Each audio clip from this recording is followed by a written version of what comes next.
irmãos, sejam bem-vindos à melhor semana da sua vida. Sabe, quando nós ouvimos essa palavra perseverança é um princípio divino.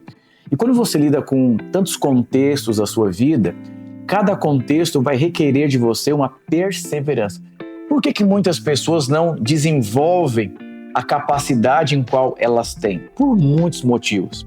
Então, às vezes você está aprendendo um dom, vem as lutas, vem a vergonha, vem o constrangimento, acontecem muitas coisas. E você acaba retrocedendo. Mas quando você tem o princípio de perseverança consolidado na sua vida, não são comentários, não é contexto, não é circunstância, não é falta de dinheiro, não é reprovação, nada dessas coisas tem o poder de paralisar a sua vida. Porque nós olhamos aqui Mateus 25, olha que interessante, no versículo 16. O que recebeu os 5 talentos saiu imediatamente para negociar e ele ganhou outros 5. Ele saiu imediatamente. Ele correu o risco de perder, ele correu o risco de não dar certo, ele correu muitos riscos. Eu vou dizer algo para você. A capacidade em qual você recebeu, tem pessoas que têm uma prudência em excesso, uma timidez em excesso, uma zona de conforto em excesso, e isso você levanta muros na sua vida e você tem muitos medos de tomar decisões. Mas se eu perder o que eu recebi? E se não der certo? E se eu for mal interpretado? E se não acontecer? Eu vou dizer algo para você.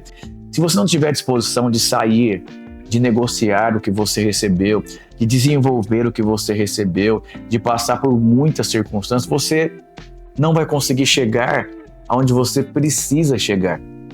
Eu me lembro que eu jogava bola e uma vez eu fui fazer um teste no São Paulo Futebol Clube, você deve conhecer. E lá, na minha posição que eu jogava, que eu era meia atacante, tinham muitos jovens, mas eram muitos para a mesma posição. E não tinha ninguém para jogar de lateral esquerdo. E na hora eu pensei, puxa, eu sou destro, jogo de meio campo, mas surgiu uma oportunidade. Eu vou correr o risco. Eu poderia passar vergonha, eu poderia passar constrangimentos, mas o que eu fiz? Eu fui, entrei e simplesmente eu passei naquele teste. Eu cruzava com a perna esquerda como fosse um canhoto. Aí eu percebi algo na minha vida, que quando eu decidi ser um jogador de futebol, eu decidi desenvolver a capacidade de jogar bola. Então o que eu fazia? Eu ficava treinando as minhas debilidades, desenvolvendo as minhas debilidades. Eu ficava chutando com a perna esquerda muitas e muitas vezes. Eu passei muita vergonha, eu caía no chão nos lugares que eu treinava, que eu decidi às vezes passar horas só chutando com a perna esquerda.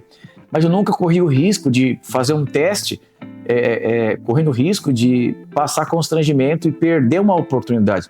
Eu esperei 1 ano para aquela porta se abriu, mas tinham muitos jovens e eu fui para uma outra posição. E a pessoa que estava fazendo a avaliação, ela achou que eu era canhota. E eu vou dizer, eu não sou canhoto, eu sou destro. Mas eu decidi desenvolver e eu era um jogador que eu me destacava. Não porque eu era melhor, porque eu tinha algumas capacidades que os outros não tinham. Então você precisa pensar um pouco no que eu estou te falando. Estamos chegando no final do ano, um mundo que se desenvolve todos os dias. Eu vou dizer, o que faz a diferença na sua vida são as capacidades que você desenvolve. E eu não estou sendo natural com você. Quando você pega a vida de Davi, então presta atenção, Davi, enquanto cuidava das ovelhas do seu pai, ele foi desenvolvendo outras capacidades na vida dele. Dá para perceber isso com os desafios que ele enfrentou e como que ele lidou com os desafios. Então o exército de Saul teve medo, porque não tinha capacidade de enfrentar Golias. E um adolescente, um jovem, não tinha idade, não tinha maturidade, mas tinha capacidade de resolver o problema. Então eu vou dizer algo para você muito importante. Eu sou cercado de muitas pessoas o dia inteiro e eu vou em muitos lugares aos meus finais de semana e prego, e o que as pessoas falam denuncia muito a maneira que elas enxergam. Ah, não quero aprender, eu não sei fazer isso. Nosso pastor delegou o negócio, eu fugi, fiquei quieto, vai dar muito trabalho. O que dá trabalho, o que você não sabe fazer, você está se desenvolvendo. Em algum momento você vai ser honrado, porque a palavra diz que ele ganhou mais 5. Então eu vou dizer, desenvolva suas capacidades, com certeza você será honrado. Amém? Que Deus te abençoe e eu aguardo todos vocês no nosso próximo Café com Visão.